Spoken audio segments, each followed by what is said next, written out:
Welcome back to Investing Talk podcast. You've been asking for it, and we're delivering a deep dive into Starbucks just ahead of their Q1 2025 earnings report on January 28th. Ticker symbol SBUX for those following along. Feels like everyone's holding their breath to see if this iconic brand can really turn things around. Right.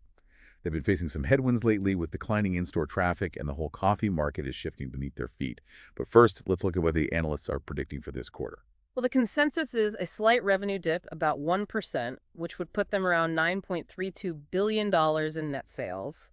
Earnings per share, or EPS, are projected to be 67 cents, down from 90 cents the same time last year. So not exactly stellar numbers. Yeah. Well, hold on, because there's this interesting tidbit. Analyst Chris O'Cull at Stifel Nicolaus actually raised his price target for Starbucks from $110 to $114. He's got a buy rating and thinks they might even beat expectations. That's certainly a bold stance considering Starbucks has missed revenue targets 6 times in the past 2 years.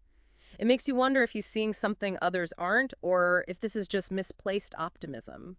It's like trying to read tea leaves, isn't it? On the one hand, you've got these somewhat lackluster predictions, but then you have this analyst going against the grain.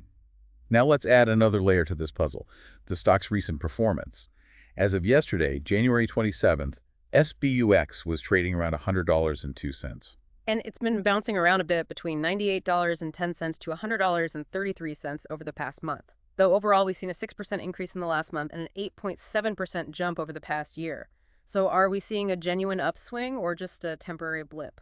The analyst consensus price target is hovering around $106, but, those numbers can be deceiving, especially since we're talking about the first full quarter under CEO Brian Niccol's leadership. And this is where things get really interesting. Niccol's Back to Starbucks plan is all about addressing those very pain points we mentioned earlier, winning back customers and getting people back into stores. Yeah, it's a pretty crucial moment for him and for the company. But remember, it's not just about internal strategies. The entire coffee landscape is evolving rapidly. Absolutely. We're seeing rising coffee prices, a growing demand for sustainability, and a shift towards specialty coffee. All of these factors are going to impact Starbucks, whether they're ready or not. The question is, can they adapt quickly enough to stay ahead of the curve? Okay, so we've got internal challenges, external pressures. Feels like Starbucks is standing at a crossroads. Exactly. And that's what makes this earnings report so crucial. It's a chance for them to show investors and the world that they're not just a legacy brand, but one that can innovate and thrive in this new era of coffee. All right, now let's dive into some of the technical indicators because those can offer some additional clues. Starting with short-term moving averages, we're seeing some bullish momentum. The 5 days at $93.84, the 10 days at $93.26, but things get a bit murky when we look at the medium to long-term averages. Right, the 50-day average is at $95.98, and the 100-day is at $95.70, both of those signaling a potential sell. Then you've got the 200-day average, which is much lower at $87.55, and that's flashing a buy. It's almost like these indicators are having an internal debate. It's enough to give you whiplash. So how do we make sense of these conflicting signals, and what does it all mean for someone like you who's trying to decide whether to invest in SBUX? Well, let's break down a few of these indicators in a way that's easy to understand. We've got the RSI, or Relative Strength Index, which sits at 66.69 right now. Okay, and for those of us who don't speak fluent Wall Street, what does that tell us? Think of the RSI as a speedometer for a stock's momentum. Anything above 70 is considered overbought territory, like the stock is going too fast and could be due for a slowdown. So this 66.69 suggests that while there's still some upward momentum, we should proceed with caution. So maybe a yellow light, not a full-on red light. Exactly. Now let's look at the MACD, the Moving Average Convergence Divergence, which is currently at negative 0.40. And what's that telling us? This one's a bit more nuanced. The MACD helps us spot potential buy and sell signals by comparing different moving averages.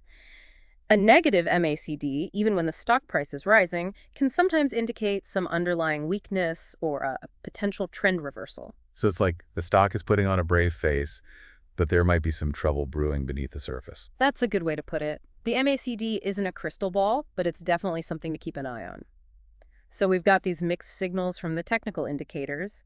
Some are pointing towards potential growth, while others are flashing warning signs. It's like a puzzle with some missing pieces.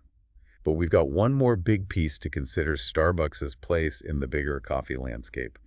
And that's where we're headed next. Stay with us. We were just talking about this changing coffee landscape and how it's impacting Starbucks. What are your thoughts on how they're positioned, especially with this back to Starbucks plan? Well, it's all about adapting, isn't it? Staying relevant in a market where consumer preferences are evolving so quickly. Right. Rising coffee prices are a concern for everyone. But Starbucks also has to contend with this growing demand for sustainability and, frankly, a more sophisticated coffee palate. People are exploring specialty coffees, third-wave coffee shops, and even embracing at-home brewing like never before. You're absolutely right. And that's where Niccol's strategy comes into play. He's trying to reestablish Starbucks as the go-to destination for a premium coffee experience. Think improved quality, new and exciting beverage options, and potentially even a greater focus on ethical sourcing and sustainability. They have to offer something unique, something that goes beyond just convenience. Because, let's face it, convenience isn't enough anymore. Yeah. You can get a decent cup of coffee just about anywhere these days. But can Starbucks create an experience that justifies their premium price point? That's the real question. And that's what investors are waiting to see.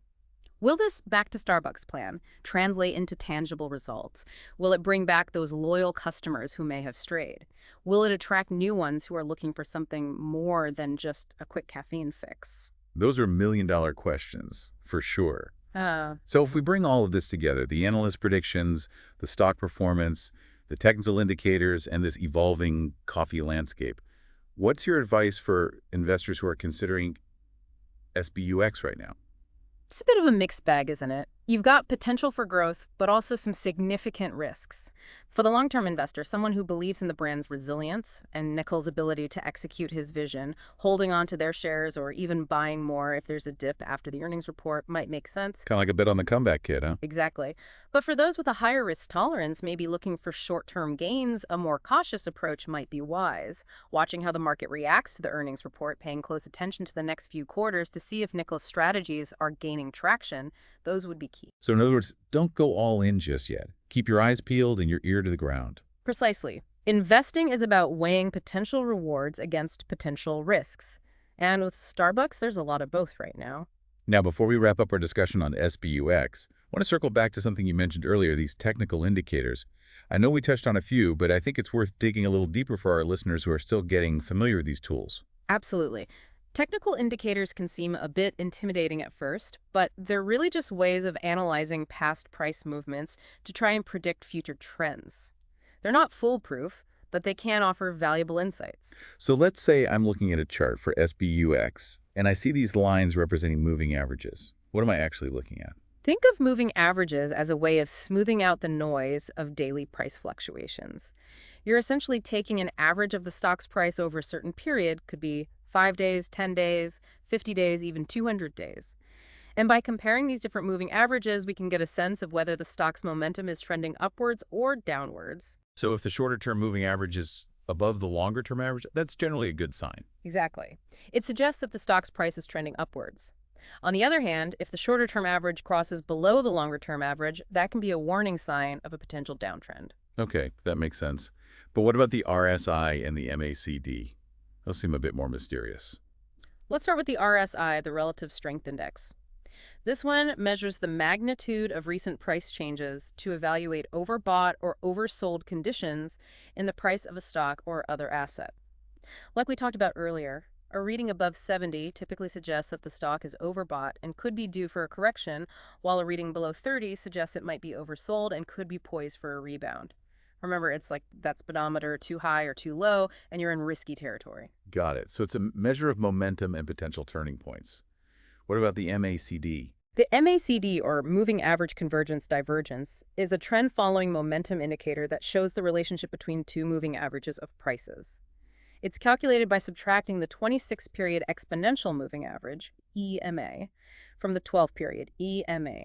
It helps us identify potential buy and sell signals by looking for crossovers and divergences between the MACD line and a signal line, which is typically a 9-period EMA of the MACD itself. Okay, I'm starting to get the hang of it. So if the MACD line crosses above the signal line, that's a potential buy signal. And if it crosses below, that's a potential sell signal. You got it. And divergences between the MACD and the stock price can also be valuable clues.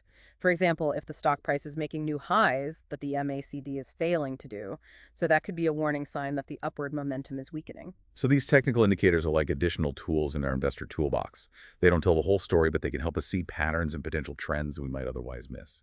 That's exactly right. They're not magic bullets, but they can be valuable pieces of the puzzle when used in conjunction with other forms of analysis like fundamental analysis, earnings reports, and understanding the overall market context. Okay, so we've covered a lot of ground here, from analyst predictions and stock performance to technical indicators and the broader trends shaping the coffee industry. Yeah, it has been a fascinating exploration of Starbucks and sort of where they stand at this crucial juncture. Now let's kind of bring it all home for our listeners. What are the key takeaways they should keep in mind as we head into this highly anticipated earnings report on January 28th? Well, I think, the biggest takeaway is just that Starbucks is at a crossroads, right? They're facing both internal challenges and external pressures. Hmm. And the success of, Niccol's Back to Starbucks plan will be a major factor, in their future performance. So it's really a make or break moment for them. In a sense, yes, this earnings report will give us valuable insights into whether they're, moving in the right direction. Okay, so January 28th, mark your calendars, folks. But, as we always remind our listeners on Investing Talk podcast, investing isn't just about chasing headlines or reacting to short-term fluctuations. Right. It's about making informed decisions based on, careful research and an understanding of the bigger picture. So what are your final words of wisdom for investors who are watching SBUX closely? I would say this: do your own research, consider your own risk tolerance and investment goals, and don't be afraid to ask questions. And remember, this is just one piece of the puzzle. We'll be watching Starbucks closely in the coming months and keeping you updated on their progress right here on Investing Talk podcast. Absolutely. Stay tuned for more in-depth analysis and insights as the story unfolds. That's all the time we have for today's episode of Investing Talk podcast. We hope you found this deep dive into Starbucks insightful and helpful as you navigate the ever-changing world of investing. Don't forget to subscribe, share this episode with your fellow investors, and leave us a comment with your thoughts. We always appreciate hearing from you. Until next time, happy investing, everyone.